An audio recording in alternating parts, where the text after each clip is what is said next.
I'm here with a special guest, Erica Brewster. Hello, how y'all doing?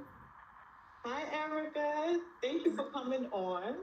No, thank you for having me. It's an honor. I am very honored to be here today. Thank you so much. Also, thank you for having patience. No worries.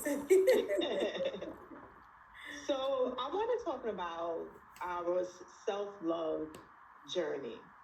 We had a conversation the other day, and it was crazy how similar our stories were. Oh yeah, definitely. Yeah, I really didn't recognize self-love until I needed it. Mm. Until I needed it, until I needed to practice it. Yeah, and that's what usually happens, a change. For Mm-hmm. me, it was, I started my healing journey, my self love journey in 2015 after my divorce. And I kept like blaming my ex husband and this guy instead of like looking at me, you know? So tell me, how did you get started with your self love? I would say about 2.5, 3 years ago, um, I realized that I wasn't healed from my past relationships. I wasn't healed from the childhood trauma. Mm. That's when I realized something had to change. Yeah, Like I said, about 2.5 to 3 years ago. nice. And can you tell me a little bit like what happened? Um, I would say I what happened. I believe it's just past trauma, Mm. going through not finding the right person for me. Mm-hmm. When you're in a relationship and you feel like that's the one I need. Not only that, it wasn't for me because I wasn't on my journey of self love. I didn't know. I still was insecure about my skin condition. Mm. I didn't I didn't have that backbone that I needed at the time. I was drinking a lot, and also too, I have a 11-year-old, Mm-hmm. so I was just going through so many emotions, a career change or a job change in the same career industry, but a job change. A lot of things was going through I was going through so many emotions at the time. Um, that's that's the reason why I knew I needed to start my self love. Yes, because it starts with you, right? Right. It starts with yourself, the person in the mirror. Right. So you talked about a little bit about your skin condition. Can you elaborate on that? Yes. 11 years ago, when I had my son, um, I was in the hospital, of course, after birth, but I also experienced a lot of like knee pain, a lot of spots that was starting to occur on my face.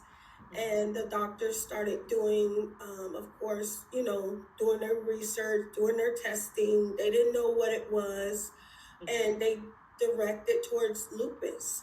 And I was like, okay, like I was so shocked because growing up, everybody's like, oh, you're a model. I did beauty pageants, I did modeling. I was always told, you look so beautiful, you should be in magazines, your eyes, your smile. And then I went from that to people asking me, what's wrong with your face? What happened to you? Are you okay? Did you get burnt? Is it a birthmark? So, of course, lupus is a rare condition where your organs attack itself. It could be your liver, it could be your heart, it could be your Kidneys. kidneys. Yep. And of course, our biggest organ is our skin. Yes. So basically, my skin is attacking itself. So with having my son, I everything was in shock. So it started at a rapid pace. You know, it's peeling. I should be covered, but I'm not. You know, we don't want to. I don't want to cover my face. You know, Right.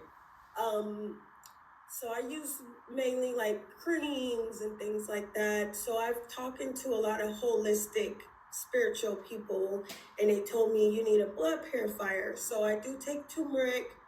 I do natural allergy medicines because I can have a allergy reaction. And I also, before I started my vegetarian, before I started my clean eating, I got sick a few times with my kidneys. So my kidneys was attacking itself as well. And I realized I needed a change in not just my what I'm doing like mentally, but also what I'm eating and what I'm drinking.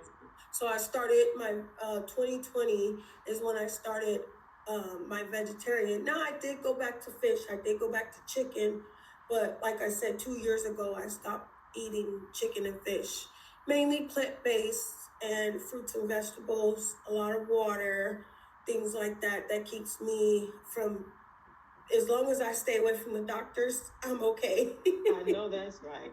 And stress. Stress, yes. You definitely have to lower your stress. Lupus. I have someone who I love dearly that has lupus, and she's been through a lot with it. So I definitely understand. Yeah. So that too, I used to cover it. I used to stress so much that I would make myself sick to my stomach. I wouldn't eat. I wasn't at the weight that was fit for my height, things like that, because mentally I exit out of life because I was like, why me? Why? Right. And now I'm like, why not me? You know what I'm saying? Why, instead of turning that why into a negative emotional crash, now I take it and I use it in a positive, like, and I started seeing like other women, other men going through lupus situations, going through, they've been burnt before, and and they probably feel the same way I do. So it's just not me, going through things like that, like this. Yeah. When you are going through stuff, you always think it's just you.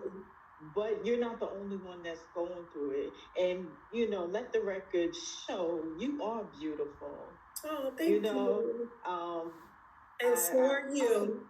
Thank you. But I call you, you're the unique butterfly. Yeah, butterfly. Yeah, so that's what they call it. They butterfly lupus, discoid lupus. Yeah, but I don't have lupus. It doesn't have me. I have it. So it's a control thing. It's a mindset. The physical, this is not going to be forever. That's right. So our souls, our heart, our mind is what counts. That's right. Yeah. That's right. And okay, so 3 years ago, I lost my vision. Yeah. And in my right eye. And I felt the same way. I felt insecure, and I felt like, who's gonna want me? I felt like I was damaged goods. Yeah. So what did you do? What did you do to get to this point with your self-love? I started to work out more, go to the gym. I started affirmations. Yes. Listening to, self-worth affirmations. Loving, caring, loving yourself. Love on yourself. Love in yourself. Love yourself enough to be great for who you are. Yes. I have books. I started my library. I would go for walks, long walks. um, I deleted a lot of apps like Snapchat, and Yes. I have Instagram because of me and my husband. We do things on there for our podcast, and of Hmm. course Facebook. But Yes. like Snapchat and all that other stuff, TikToks, and I wanted to I wanted to focus myself for me. Hmm. Um, I also stopped drinking, stopped smoking. I Yes. believe that cigarettes, you know, that was a big deal for me to stop. I think it was more harder to stop smoking cigarettes than it was to stop drinking. Right. And then I knew it was making my condition worse, not just Mm. physically, but emotionally and mentally. Alcohol is very toxic, and not trying to say you can't have your wine or everybody, it's not for everybody, but it's not for me, you Yes. know. Hmm. It's a choice, I It chose to is. stop. Yeah, I chose to stop for a better life. Also for our son that's looking at me, Right. he's old enough to know, after I stopped doing all those things, I even lost friendships that wasn't for me. I even Right. stopped talking to people that I thought, I could call on and talk to, and they would judge and they would put you down even more. Oh, it's fine. What you're going through is fine. They're not judgment, but a lot of times their comments is they're not listening. Right. They just want to hear it so they can respond. They're Hmm. hearing you to respond, but they're not listening to be there for you, to uplift you, to Yes. inspire you to do better. So those people start dropping off. Like, why you don't want to drink with me on live anymore or on video chat, because a lot of my old friends didn't live in where I live. So we would get up and video chat and drink and and have like a little party, things like that. Go on vacations and drink and as I chose to stop doing those things, people stopped, wanting to talk to me, lost my number, I lost theirs, and You're not the fun. You're not the fun girl. you're You know. right. Not fun In anymore. in their eyes. In Right. their But eyes. I'm fun Right. to me. Right. Yeah, so that So journey. so do you think that your childhood played a part? Definitely. Oh yeah. 90% of it. Because Yeah. as an adult, I chose to make those choices, but as a child, I didn't have a choice. I Hmm. grew up in foster care. I grew up in Illinois for about 6 or 7 years. We Hmm. moved from Illinois when I was about 7 to South Carolina for just a year. I don't even remember that. And then we Hmm. moved to California. And when I was in California, that's when I was in and out of foster care, being around people that didn't know me, Hmm. um, seeing, foster parents do things to other foster children and to me and my cousins and my brother and sister as well. Hmm. That trauma, that past trauma, like we as a whole, as America, we're so hurt Yeah. because our generations kept that going for so long. Like even you experienced foster care. Yes. Even my husband, Demarcus, he was in foster care. Yes. So it seemed like from the early 80s to the 90s or 70s, I would say 70s to the 90s babies, because I was born in 87. It's like, what happened? Our parents weren't whole enough to keep us. You Right. know what I'm saying? They experienced um, abuse, alcoholism, drugs, very, very high on drugs. Hmm. That was like the main part. Now it's more alcohol and weed and pills. Back then it was more drugs, the crack, things like that. that kept them in in a bind, you Right. know, kept them um, with no money, no vision, no knowledge, no aspirations to take care of their children. So yes, my childhood played a big part of me seeking relationships that weren't for me in the beginning of my 20s, you know. Mm-hmm. Yeah, so it did. Yeah, so I had to grow from my childhood um, depression, my childhood, everything I went through my depression and all of that, and that went into my adulthood Right. until I was able to see and acknowledge it and grow from it, you know. Mm-hmm. So yes, it did. It played a big part. I would say about good 90% of my life in the beginning of my 20s. Right. And that's what happens. We bring that trauma into our adult life. Yep. And sometimes we don't realize it. For Mm-hmm. me, I didn't realize it until I went on my healing journey. Yep. And I was like, oh, that's why I act like that. Mm-hmm. Oh, it's just like you have those aha moments. Yep. Yep. You have those aha moments because it's a generational trait, Yes. you know, and you could break the traits because the trait is not stuck. It's in there mentally, but you could definitely get it out. Yes. You know, it doesn't have to stay. And you know, these days as parents, you know, we want the best for our children. Mm-hmm. So you definitely have to start your journey of self-healing, start your journey of self-healing and self-love in order for your children not to have to suffer from those things too. Right.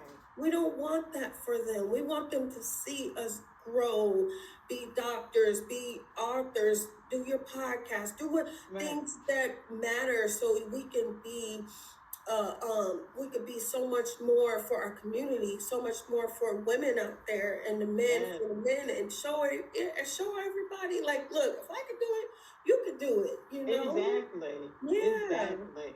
And that's why I wanted to do this episode because we need women to be strong. Yes. For me, I took a break from dating because I didn't want that distraction. Yeah. And that's when I really found myself Right. and started loving myself. And Mm-hmm. you'd be surprised once you start loving yourself, the people that you Attract.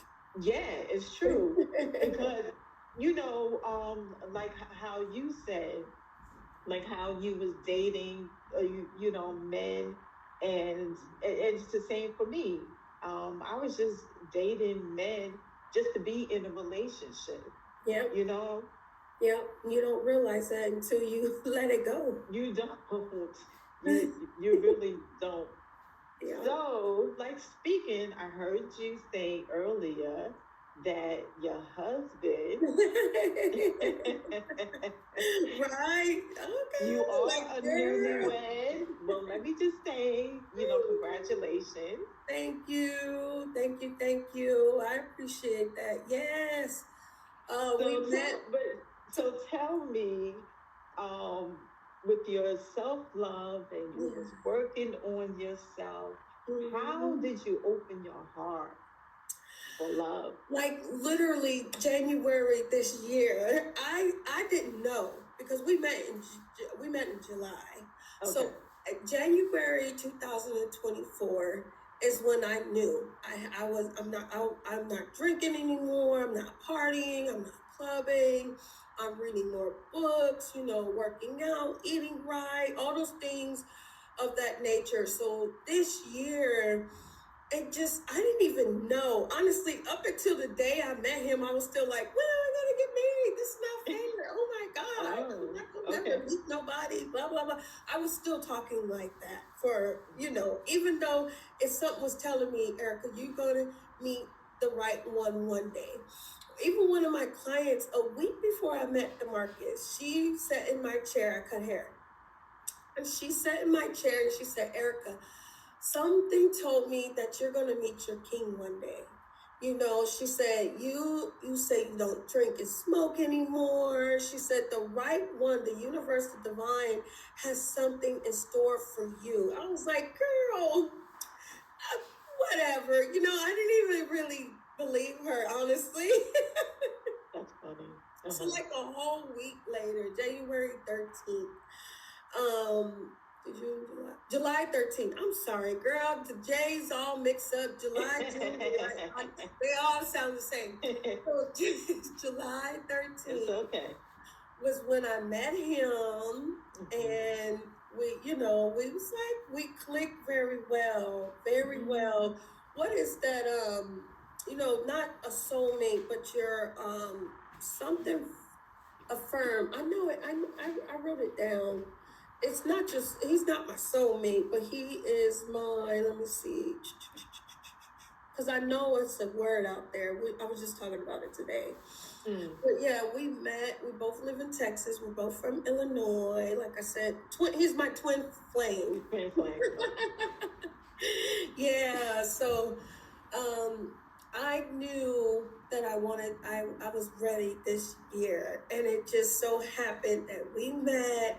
We actually got married in August, a month after meeting. Yep. Yeah. When it's right, it's right. It's right. There's no timing.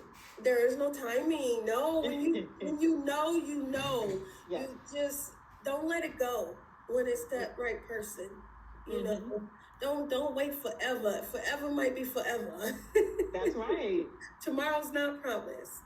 Yeah. So, and like I said, I was on the other side of the field. Like a lot of single women today, they just don't believe it. You know, you have to believe. You have to believe. And timing is everything. You know, just think if you have met your husband last year. Yeah. You wouldn't have appreciated him. Yeah. You see how you started getting healthy, mind, body, spirit. Yeah. And then he came. That's beautiful. Yeah. Honestly, we talk about it all the time. So I told him, I'm glad I didn't meet him 5 years ago, because 5 years ago we wouldn't have been ready. Right. You know, we were still smoking marijuana, still drinking, still partying. Our mindset wouldn't have been ready for marriage today. Right. You know, and it is a blessing. It's a beautiful thing when you're ready, and it's just like the next day, you're like, what happened? And another thing, you weren't looking. Right, I wasn't looking. Yeah. Nope. Yeah, you were just living your life. Living my life, my self-healing, my self-love journey. I had stopped dating, like you said, you had for a little while. I didn't, go on a celibate journey. Go on your self-healing. You don't want to mix other people in that field where you're doing that. You know, and it does make a big difference when you're not, those soul ties, can be distraction, so you take those distractions out of your life, it definitely helped me. Yes. Yeah. So you're right. I agree with you. I'm so happy to hear that for you. So let me ask you something. Who is Erica today? Okay. You didn't tell me you was gonna ask me that. You showed that. You saved that one. You saved that one. Okay. Okay, so I am an educator. I am a goddess, queen goddess. Yeah. I am a cosmetology of 16 years. Yes. So I teach cutting. I've been in management. I've done the management thing in the salon for a while, for over 10 years. journey, and I am just a loving, caring person. I'm 100% Scorpio. Oh boy. Oh boy. And your husband is, DeMarcus, what is his sign? he's a Virgo. Okay. Yeah, just like you, Virgo power. Yes. Yeah, so it took me a while because a lot of people would tell me it took me a while to be sweet. Now, I'm not a pushover. You're not, you know, we're not gonna do that. You know, you can't run all over Erica. But it took me a while to be sweet because for a while I was mean. I was mean. And I think I was mean because I was going through my traumas. Yeah. Of You course. know, It's so, not, that wasn't your personality, right. but you had to be tough, Yeah. going through the foster care and just growing up in Chicago and, so I mean, I was a tomboy when I was Yeah. younger. Me too. I used to fight all the time. Yeah. And it wasn't me, it's just that I was just angry. I was just walking around angry. Yeah. So for when I first met DeMarcus, he said I was mean still a little bit, but I I had to shake it off. I said, and I'm kind of rough because we have a boy.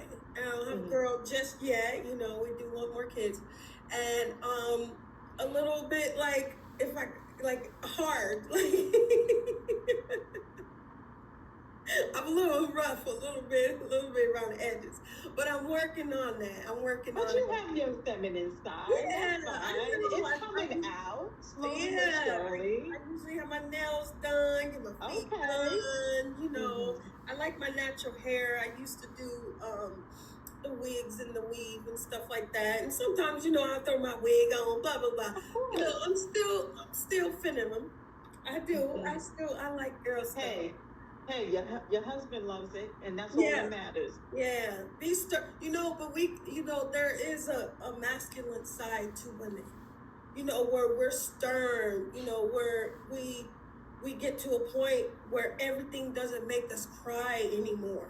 Right. Because we were so hurt from our past that any little thing. When I first started dating, after my career. During my career at school, in Cosmo School and things like that, I was sensitive. Everything would make me cry. I was so sensitive to a point where I felt like it was too much to be like so, like that. I was like, I need to grow up. I had to grow up. I didn't want to be a baby anymore. A lot of people and elderlies, they say, oh, you're still a baby. I'm not a baby. I'm 37. I'm having babies. I cannot be a baby holding a baby. My son is 11 years old. I'm not a baby anymore. I don't like being called that. Right. And then sometimes, for us women, especially single women, single moms, we have to be tough. Yeah. Because we have to be the mother and father. Yeah. So I get it. Yep. Sure do. So tell me about what is up. What is going on? What's happening with you? Can you tell me what are you doing? Yeah, I am the co-host of Seeking Knowledge. That is the podcast of my husband. Okay. I am an editor of some of his books that are coming out. I'm currently writing a book. I'm writing a script. Writing a script. Listen, two children. Okay. Hey. So, that is something I've always wanted to do. So being married to an author is like, girl, you better start. You better start now. And what is his books? They are From the Hood to the Church. That's his first book. He has a children's book called Dad, Where's My Fish? He has another children's book called Diamond of the Baby Husky. Diamond and the Baby Husky. You can find Okay. that one on, that's an ebook. You have to email him, Seeking Knowledge Podcast at gmail.com. The other book, the first one, From the Hood to the Church, that one is on Amazon. Okay. Yeah, and Dad, Where's My Fish? That one's on Barnes and Nobles online. Okay. Yeah, so his fifth book, which I am the editor, that one is From the Hood to the Church, Part 2, why he chose spirituality over religion. So, yeah, that's the book I edited for him. And our sixth book will be First Love, Love at First Sight, the Love Edition. Yeah, That's so nice. yeah, so I'm working on that, my books, and writing a script for DeMarcus and his first book. Also, we got the podcast and an award, so we'll be going to Canada in 2 months. So yes. Yes, like, please vote. And right. how can people vote? manofalliance.com, and you can also follow the Seeking Knowledge page. It's on there on the Facebook page as well. The links are all over. DeMarcus Brewster, Erica Brewster, you can find us on Facebook, and also our YouTube channel. Yeah, so those are things. And also, I'm a wife and a mother. So first is Erica, then I'm a wife and a mother. So those things, they are separate but also together. Yes. So yes, you have to know that I matter. I have to be healthy to take care of them, girl, because I'm the cook in the house. That's right. That's right. So Seeking Knowledge is on Facebook, is YouTube, and podcasts on all streams. Yes. Is it Apple Music? Yes, Pandora, and Spotify. Yes, you can listen there as well. Yeah. Okay. Yes. And I do want to give my husband his flowers because honestly, I didn't have too much going on before we met, a little something, but it wasn't that much. Like he brings a different light to my life.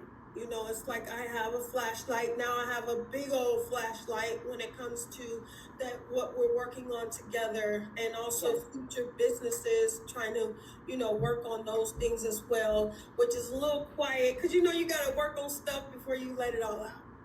So you got to be a little quiet before you just, let it all out. So, with together, we make a good team, and just being, we do go to the gym together. We do things like that. He's a Virgo, so he cleans like crazy. I can't even wash clothes before he washes them. I wash three baskets. He washed when there's one sock in the basket. I'm like, wait, there's more clothes could be in there. So this is so funny coming from a woman who thought that she would never find love. And I love that you gushing and smiling and laughing. Oh, thank you. And so in love. Yeah. It's beautiful. Thank you.